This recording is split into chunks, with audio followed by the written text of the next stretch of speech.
Hello students, welcome to the channel. Today we will discuss about Stern-Gerlach experiment and its MCQs.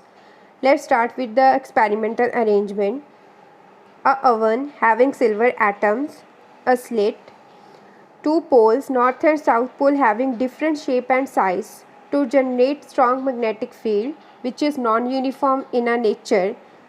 Then there is a photographic plate. Now let's see the electronic configuration of silver is krypton 4d10 5s1। तो यहाँ पर हमारे पास एक valence electron है 5s state में, तो इसकी अपनी रोटेशन होगी एक्सिस पे, तो इस रोटेशन के कारण ये एक इंट्रिंसिक मैग्नेटिक फील्ड जनरेट करेगा और बिहेव करेगा एक मैग्नेट की तरह। तो वर्किंग में हमारे पास क्या है, व्हेन ओवन में हीटिंग होता है सिल्वर एटम, तो हमारे पास क्या है, न्यूट्रल सिल्वर एटम्स मिट होंगे through the opening of oven, then it pass through the narrow slit and enter in a non uniform magnetic field. तो स्टर्न एंड गर्लक जहाँ पर उन्होंने एक्सपेक्टेशन ली थी कि जब हमारे पास सिल्वर एटम्स इस नॉन यूनिफॉर्म मैग्नेटिक फील्ड में पास होंगे which having magnetic moment random direction, तो हमारे पास एक कंटिन्यूस स्पेक्ट्रा बनेगा which was the classical expectation. But experimentally they observe कि फोटोग्राफिक प्लेट पे हमारे पास एक डिसकंटिन्यूस स्पेक्ट्रा बन रहा था, means a single beam split into two beams. तो यहाँ पर हमारे पास दो स्पॉट आ रहे थे which having specific distance between them. तो ये हमारे पास है एक्सपेरिमेंटल रिजल्ट। तो यहाँ से उन्होंने कंक्लूड किया spin can take only two orientations.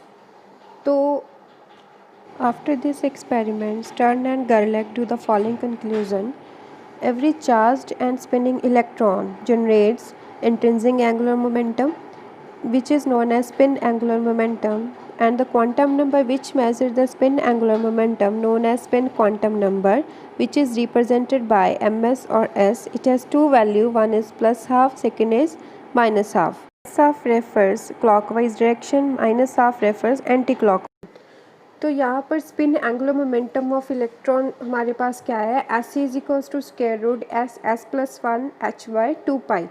तो एस की वैल्यू हमारे पास है 1/2, H is the Planck's constant. After putting the all values तो ये हमारे पास आएगा square root 3/2 H by two pi. तो angular momentum total spin terms में ये होगा हमारे पास square root S plus one H cross की वैल्यू हमारे पास है 1.05 10⁻34। S is equals to half into N is the number of unpaired electrons.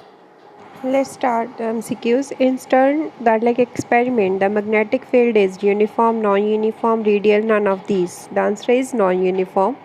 Second is, the Stern-Gerlach experiment confirmed that orbital angular momentum as well as angular momentum has discrete value. Orbital magnetic moment is quantized, but angular momentum is not quantized. Both orbital angular momentum and angular momentum have any values. D is the none of these. Here the right option is A, because orbital and angular momentum both has discrete values like 2, 3, 6 etc. तो इनकी continuous value नहीं, discrete value ही होती है।